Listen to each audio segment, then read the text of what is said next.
Hi friends, இன்றைக்கி நம்ம பார்க்க போகிறது 10 நிமிஷத்தில் செய்யக்கூடிய ஒரு ஸ்வீட் ரெசிபி தாங்க பார்க்க போகிறோம். இந்த ஸ்வீட் ரெசிபி சாப்பிட்றதுக்கு அவ்வளோ டேஸ்ட்டாக இருக்கும். இப்போ வாங்க நம்ம இந்த ரெசிபி எப்படி பண்ணலான்னு பார்த்தோம். இந்த ஸ்வீட் ரெசிபி செய்கிறதுக்கு நான் ஒரு சின்ன சைஸ் தேங்காவை எடுத்துக்கிட்டேங்க.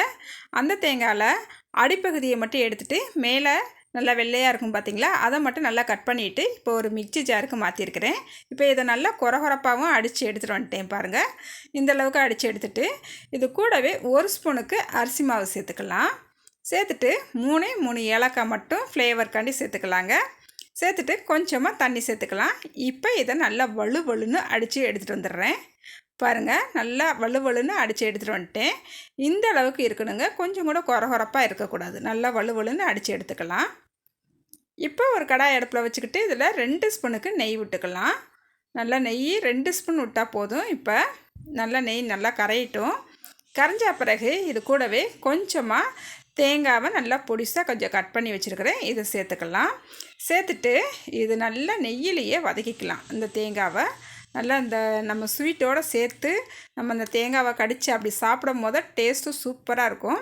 இப்போ ஒரு கைப்பிடி அளவு முந்திரி குருணை சேர்த்துருக்குறேன். உங்கள்கிட்ட முழு முந்திரி பருப்பாக இருந்துச்சுன்னா ஒரு 6-7 முந்திரி பருப்பு சேர்த்துக்குங்க. இப்போ இது எல்லாமே நல்லா செவந்து, கொஞ்சம் ஓரளவுக்கு ரொம்ப செவக்க வேண்டாம், ஓரளவுக்கு செவந்து வந்தால் போதும். இப்போ நல்லா செவந்து வந்துருச்சு. இப்போ நான் இதை எடுத்துக்கிறேன். அதுக்கப்புறமா நம்ம அடித்து வச்சுருக்கிறத இதை சேர்த்துக்கலாம். இப்போ அடுப்பை மிதமான தீயில் வச்சுக்கிட்டு நல்லா கலந்து விட்டுக்கலாம். இப்போ நான் மிக்சி சாரை லைட்டாக அலசிட்டு ஒரு 2 ஸ்பூன் அளவு தண்ணி இருக்கும், அதை சேர்த்துருக்குறேன். அடுப்பை மிதமான தீயில் வச்சுக்கிட்டேவே இதை நல்லா கலந்து விட்டுக்கலாங்க. அரிசி மாவோட பச்சை வாசனையும் தேங்காவோட வாசனையும் கொஞ்சம் மாறி வரணும். பாருங்கள், நல்லா மிதமான தீயில் வச்சுக்கிட்டு நல்லா கலந்து விட்டுக்கலாம். இப்போ நான் ஒரு 3-4 நிமிஷத்துக்கு நல்லா கலந்து விட்டுக்கிட்டேன். நல்லா கெட்டியாகி வந்துருச்சு. இந்த அளவுக்கு வந்தால் போதுங்க. இதில் நம்ம இப்போ நாட்டு சக்கரை சேர்த்துக்கிற போகிறோம். நாட்டு சக்கரை ஒரு 100 கிராம் நாட்டு சக்கரை சேர்த்துருக்குறேன். நாட்டு சக்கரையை சேர்த்துக்கிட்டு நல்லா கலந்து விட்டுக்கலாம். மறுபடியும் நம்மளுக்கு இது கெட்டியாக இருந்தது கொஞ்சம் நல்லா மெல்ட் ஆகி கொஞ்சம் லிக்விடாக வர ஆரம்பிக்கும். நல்லா கலந்து விட்டுக்கிட்டே இருக்கலாம்.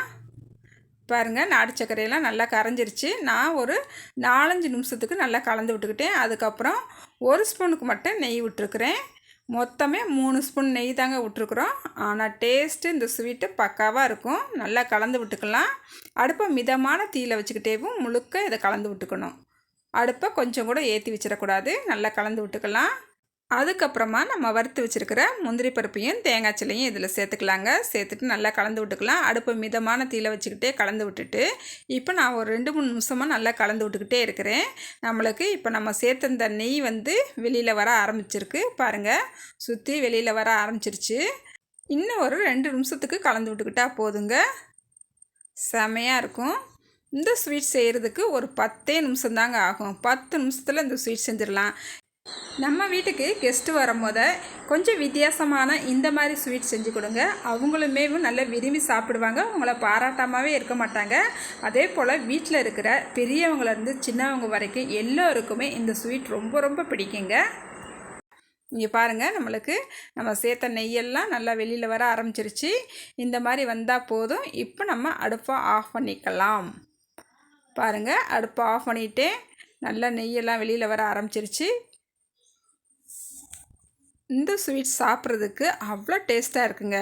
அப்படியே தொண்டைக்குள்ளே போகிறதே தெரியலங்க. அந்தளவுக்கு டேஸ்ட்டு செம்மையாக இருக்குது. நல்லா நெய் வாசத்தோட இந்த தேங்காய் முந்திரி எல்லாம் நல்லா நெய்யிலேயே வேறு வறுத்து போட்டிருக்கோம் இல்லையா, அப்படியே கடித்து சாப்பிட்றதுக்கு அவ்வளோ டேஸ்ட்டாக இருந்துச்சுங்க. மிஸ் பண்ணாமல் இதே அளவுகளோட நீங்களுமே இந்த ஸ்வீட் செஞ்சு பாருங்கள். செஞ்சு பார்த்துட்டு எப்படி வந்துச்சுன்னு மறக்காமல் கமெண்ட்டில் சொல்லுங்கள். இந்த வீடியோ உங்களுக்கு பிடிச்சிருக்குன்னு நம்புறேன். அடுத்த ஒரு வீடியோவில் பார்க்கலாங்க. பாய்.